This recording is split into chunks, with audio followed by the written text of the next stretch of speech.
ខ្ញុំមកចែករំលែកបទពិសោធន៍មួយទាក់ទងនឹងការបង្កើត user account ការ account កាមេរ៉ា Hikvision ជាដំបូងយើងចូលទៅក្នុង Chrome ឬក៏ Firefox បងប្អូនក៏អាចធ្វើបាននៅលើទូរស័ព្ទបានដែរតែខ្ញុំមកបង្ហាញនេះជា Firefox នៅលើកុំព្យូទ័រអញ្ចឹងយើងវាយ Hit Connect ដោយសារតាកុំព្យូទ័រខ្ញុំធ្លាប់register ជាមួយនឹង account Hit Connect អញ្ចឹងវាស្គាល់អញ្ចឹងបងប្អូនមុននឹងបង្កើត account Hit Connect ដើម្បី connect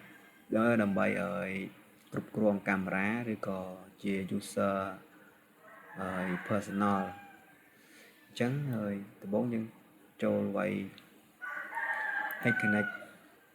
តមកយើងចុច enter ចុច search ពេលវាចេញបែបនេះនៅក្នុងនេះវាដាក់ login កាលណីនៅត្រង់កន្លែងនេះបើសិនជាយើងមាន account ស្រាប់ account យើងបង្កើតជាមួយលេខទូរស័ព្ទយើងអាចវាយលេខទូរស័ព្ទដែលយើងបង្កើតចូលមកហើយនឹង password បន្ទាប់មកយើងចុច login នឹងចូលមួយទៀតបើសិនជា account យើងធ្លាប់បង្កើតជាមួយនឹង email យើងដាក់ email របស់យើងចូលហើយនឹង password Hit Connect បន្ទាប់មកចុច sign in បើសិនជាបងប្អូនអត់ទាន់មាន account Hit Connect ទេបងប្អូនបង្កើតចាំទស្សនាជាមួយខ្ញុំនឹងបង្ហាញពីរបៀបបង្កើតដំបូងយើងចូលចុចនៅត្រង់ register បន្ទាប់មកវាទាមទារយើងបំពេញ country select your country ឬ region នៅកន្លែងនេះយើងដាក់ខ្មែរទៅកម្ពុជា Cambodia email នៅកន្លែងនេះដោយសារតែខ្ញុំមាន email ហើយ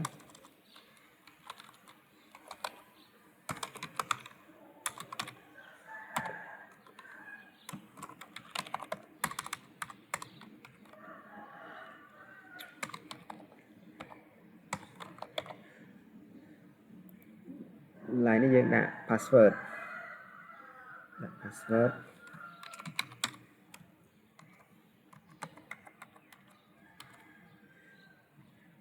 កន្លែងនេះវា confirm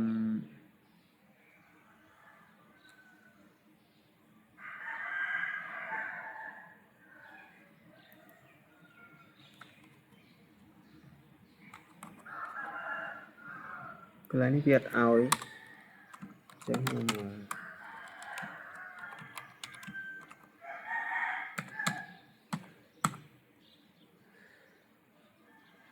ចឹងនេះជា password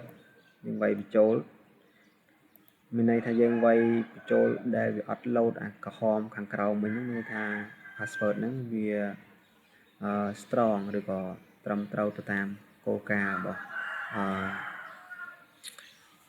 account គោលការណ៍របស់ក្រុមហ៊ុន Hikvision តមកយើងវាយ password ចាស់យើងនេះ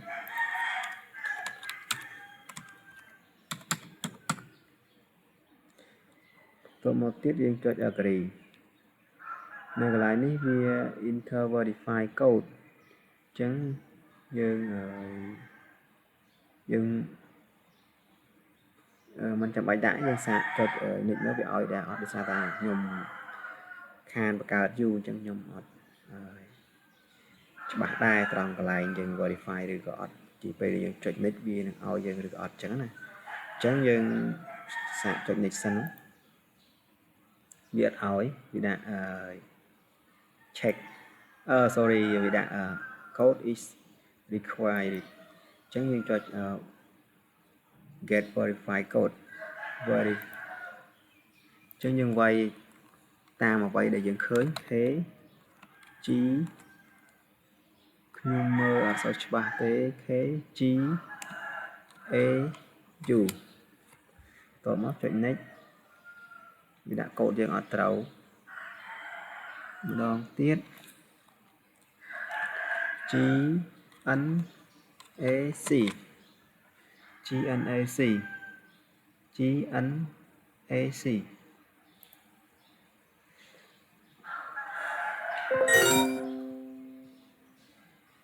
security code input the security code your receive time deadline may occur please wait minute ចាំតិចប្រហែលជាវា send security code នឹងទៅកាន់ Yahoo របស់ខ្ញុំឆែកមើល Yahoo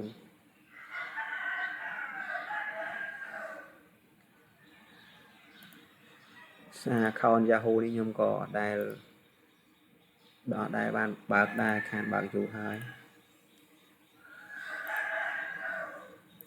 វាអត់មានឃើញអី send អី code មកដើម្បីយើង verify ទេ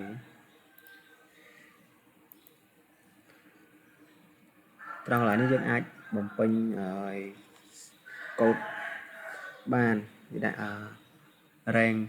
from លេខ1ដល់លេខ32 characteristic មានន័យថា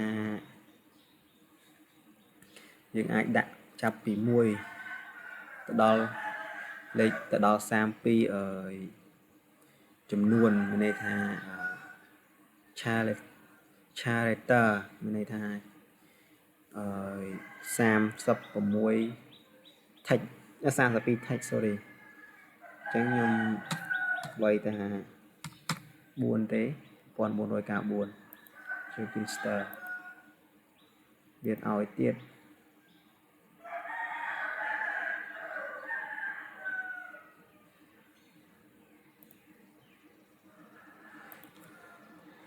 ហើយចាំខ្ញុំចុចម្ដងទៀត sorry ចុចម្ដងទៀតខ្ញុំខានបង្កើតយូរហើយវាមានការអាប់ដេត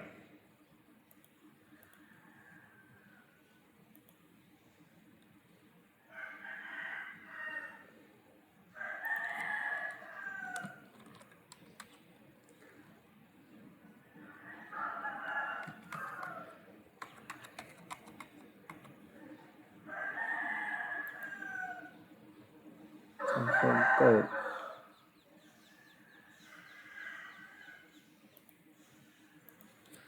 ហើយជាវាឲ្យយើងវាយកូដនេះចូល 4 N C B អត់ឲ្យវាមានការអាប់ដេត cannot characteristic space rank វាទាមទារយើងវាយមានផ្កាយមានសញ្ញា add ចឹងវាយផ្កាយ1 2 3ទ្រង់ជ្រូកsorry ដុល្លារ add ចុច register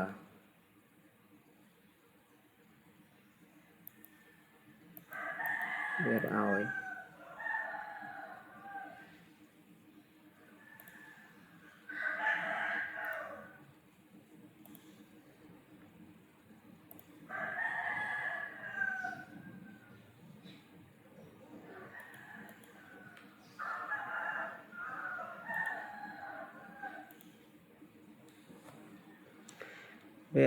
យើងខានបង្កើតយូរមានការអាប់ដេត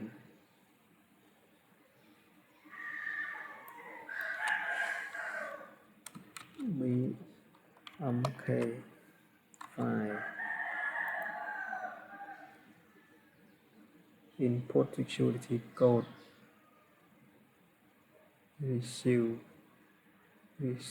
time daily conflict wait a minute some code again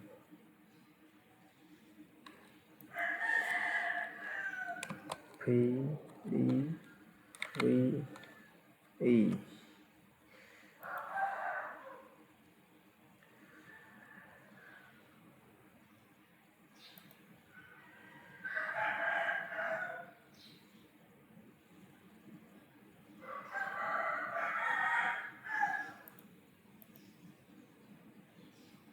sorry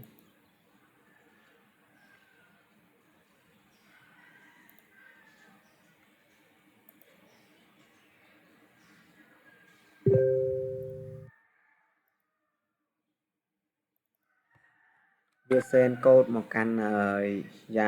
Yahoo của mình chẳng trong copy lấy Yahoo đấy lấy code security code vìក្រុមហ៊ុន Hikvision ផ្ញើមកហ្នឹងចឹងខ្ញុំ copy ចូលក្នុងហ្នឹងដោយសារតែខ្ញុំតោះមកយើងចុច register អូខេ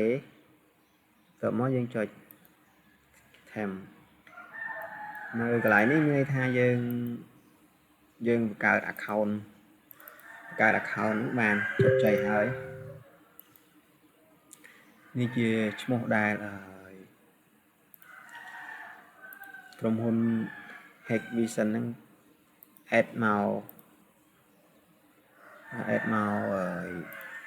តលអញ្ចឹងតកតងនឹងការបង្កើត account ខ្ញុំបញ្យល់តិចនៅត្រង់នេះយើងអាចយក username និង sorry អាចយក email ដែលយើងលុបចូលមុនហ្នឹងខ្ញុំបង្កើតហ្នឹងលុបចូលតបមកវានឹងបង្ហាញលុបចូលនៅក្នុងទូរស័ព្ទដៃលុបចូលក្នុងទូរស័ព្ទដៃយើងតបមកបើសិនជាបងប្អូនមានកាមេរ៉ានៅផ្ទះចូលទៅកន្លែង QR code កាមេរ៉ាដើម្បី scan ដល់ពេល scan ហើយវា load ព័ត៌មានកាមេរ៉ាហ្នឹងនៅលើនេះហើយមួយទៀតតទៅនឹងការ share កាមេរ៉ាទៅកាន់ device ហ្នឹងអាចចុចកន្លែងនេះដើម្បីធ្វើការ share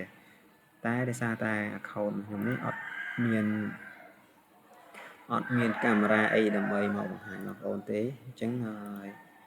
តទៅនឹងការបង្កើត account Hikvision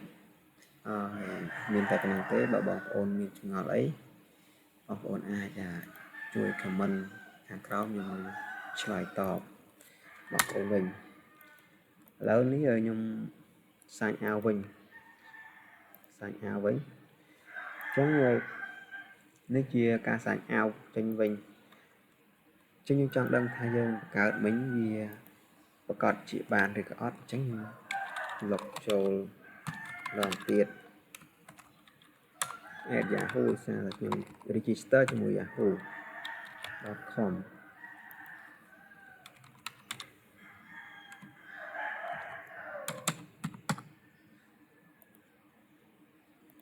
រង password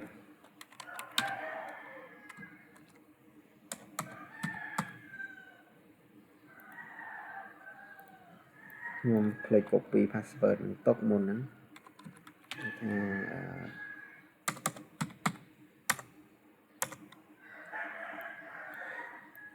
ចាំតិច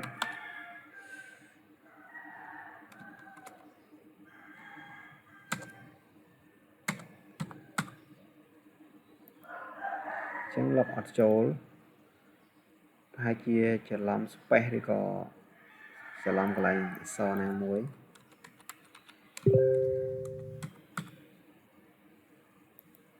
អត់ចូលអញ្ចឹងខ្ញុំចុច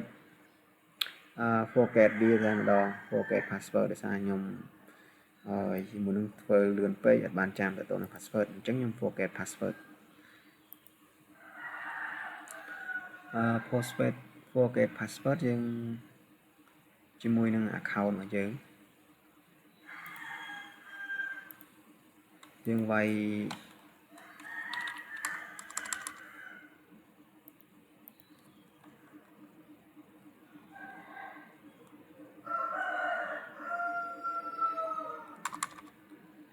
OA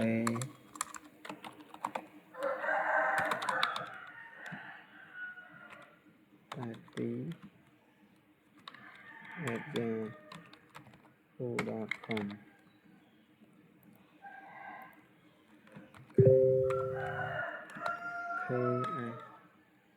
KGK ត តបមកយើងវាទាមទារយើងវា send code ទៅកាន់ Yahoo យើងទៀតហើយដើម្បីឲ្យយើង verify នេះជា security របស់វាដែរអញ្ចឹងឲ្យខ្ញុំយក code មកនេះ code បើសិនជាយើង register ជាមួយ email វានឹង send code យើងទៅកាន់ email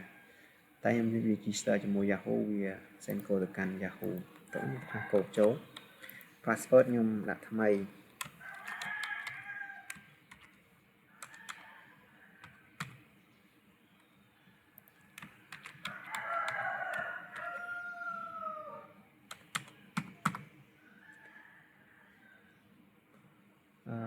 ខ្ញុំ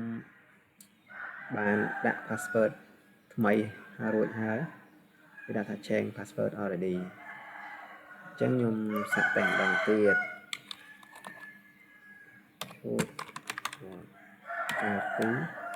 Gmail sorry yahoo.com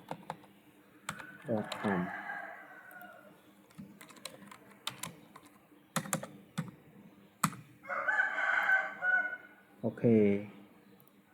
ចូលហើយអញ្ចឹងមានតែប៉ុណ្្នឹងទេ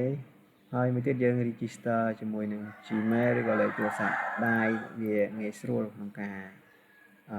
យើងភ្លេច password ដូចខ្ញុំមុនហ្នឹងអញ្ចឹងភ្លេច password យើងអាច verify បានបើសិនតែយើង register ជាមួយ account វា default របស់វាហ្មងវាតែយើងភ្លេច password យើង register អត់បានverify អត់បានទេអញ្ចឹងតើតើនឹងការបង្កើតHikvision មានតែប៉ុណ្្នឹងទេសូមអរគុណ